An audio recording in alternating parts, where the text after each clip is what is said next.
Assalamu alaikum all. Hello and welcome back to my channel. My name is Joke. Thank you for coming back today.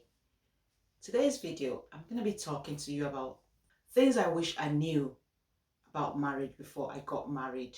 Some of the things I already know about them, but just knowing doesn't really translate to when you're actually living the life and when you're actually experiencing it. It doesn't actually translate to how you would feel about them. So this is just a video from my perspective, things I wish I had prepared better for before I got married. And I hope that hopefully somebody out there who is planning to get married would spend a little more time thinking about these things before they actually do it, just so maybe it will be a little bit easier to deal with when you're actually experiencing it.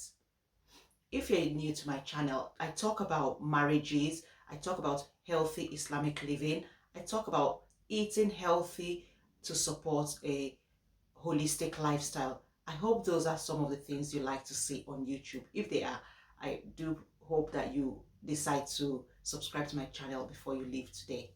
Thank you very much. So for me, one of the first main things that came as a surprise to me was that I am marrying somebody who has a different learned behavior than I did. I grew up in a different household to my husband, so obviously upbringing differed, and coming together to live as husband and wife would definitely have its own challenges, trying to do things the way I know how to do them and him trying to do things the way he knows how to do them. So those kinds of different personality, of different learned behaviors coming together will definitely cause clashes if you both don't know how to communicate around that. That leads nicely to my second thing I wish I knew and considered properly before I got married. I did not realize that communication doesn't only mean listening and speaking. It had to be understanding is part of communication. So I soon realized that men are very, in my experience, men are very vocal in what they want. They tell you. And I find that us women, we tend to kind of like internalize what we want, and I don't know, somehow maybe by magic we expect the men to know what we're thinking and do what we want for us. I have learned over the years that women, we have to, as much as men vocalize what they want from us, we have to learn how to vocalize what we want from them as well. And that is the only way we will be able to break down that wall, the communication barrier. We need to actually speak and tell them what we're thinking, what we're feeling, what we want, for them to be able to then give it to us. If a woman thinks properly about this before she gets into marriage, she is then able to ask, say, give what it is exactly she is wanting from the marriage, and inshallah it will help for a better relationship between you and your husband. This one, I thought I was the only one that struggled with this until I spoke to some women a while back. Now, this practice is mainly cultural. It's not Islamic. A lot of cultures encourage women or expect women to drop their father's name and pick up their husband's name after marriage. This was something I really struggled with mentally. I knew I had to do it, and this is before I had the Islamic knowledge that I didn't have to do it. I knew I had to change my name from my father's name to my husband's name, but it was a real struggle. And what I found as well was, I don't think men fully understand what that means to a woman. I think I wanted more empathy from my husband, that I was dropping my father's name and taking up his name.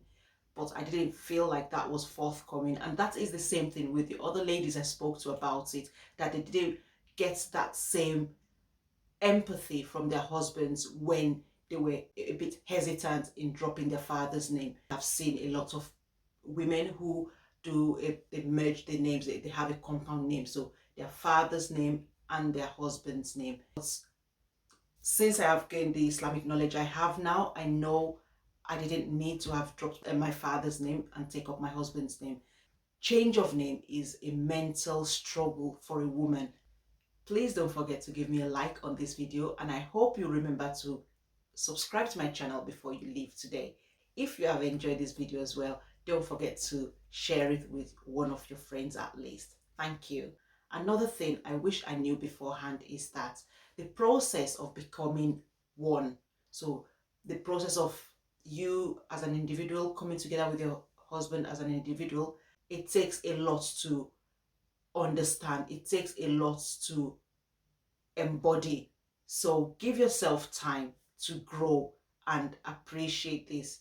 I find that, again, these are things I have experienced and things that I have spoken with other women about, and it's not the full picture for everyone, but to the degree of the people I have interacted with, this is something we all are aware of. I find that it's easier for men to become one. It's easier for men to be married and have the identity of being married as opposed to a woman. And I think it may have to do with the fact that as a husband, the men generally would have an identity outside of the home.